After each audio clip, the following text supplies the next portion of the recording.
Tubahaye ikaze inshuti bakunzi b'Idembe TV. Uyu munsi tuje gusubiza abatwandikiye badusaba kubagezaho byinshi ku gitabo Umpangare Nkuhangare. Uyu munsi turaje ngo tubafashe ku gitabo mwakunze muri benshi, Umpangare Nkuhangare. Umpangare Nkuhangare. Ubusanzwe igitabo cyitwa Umpangare Nkuhangare cyanditswe na Sibomana Antoine. Sibomana Antoine yavukiye Kibababa mu cyahoze cyitwa Komine Mbazi Butare kwa 13 Gashyantare 1946. Amashuri yisumbuye yayize mu seminari Kabgayi Save Kansi.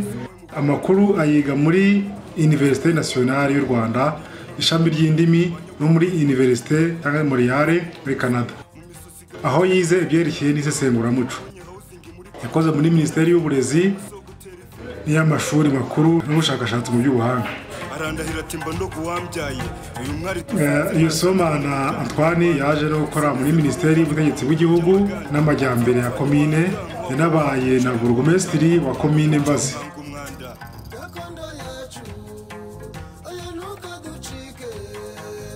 Sibomana Antoine ntabwo akiriho. Mu gitabo Umpangare Nkuhangare dusangamo umuco utandukanye, umuco nyarwanda, aho tugaragarijemo byinshi bijyanye n'umuco nyarwanda. Iki gitabo Umpangare Nkuhangare dusangamo byinshi yagiye tugaragarizaho, nk'aho yatugaragarije ko mu muco nyarwanda harimo gutukana cyangwa se guterana ubuse.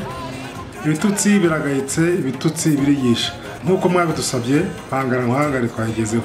Ariko twaje gusanga nk'uko Sibomana Antoine nyiri kino gitabo hari ibyo yanditse kuri iki gitabo cye.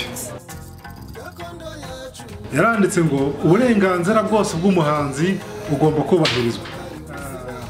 Ibyo byanditse mu Kinyarwanda mu mwaka wa 1991 nibwo yanditse ku gitabo. Hari n'ibyo yanditse mu Gifaransa ndagerageza gushyira mu Kinyarwanda. Yaravuze ngo ko wahindura kino gitabo ukongera ukagikora mu buryo bwawe, mu buryo wagikoramo ubwo ari bwo bwose, utabanje kubisabira uburenganzira, ukajya gukora kino gitabo mu buryo bw'amajwi cyangwa se mu buryo bw'amashusho, ntabwo byemewe utabiherewe uburenganzira. Ni ukuvuga ngo gukora kino gitabo utagiherewe uburenganzira ntabwo byemewe. Umpangare Nkuhangare ni igitabo cyishinganishije, niyo mpamvu mutabasha kukibona uko mubishaka. Mu gihe utarabona ba nyiri kino gitabo ngo tubasabe uburenganzira bwo kugira icyo tugikoraho cyangwa tukivugaho, reka twoyayo. Igihangano cy'umuhanzi kigomba kubahwa nk'uko nyiracyo yabivuze.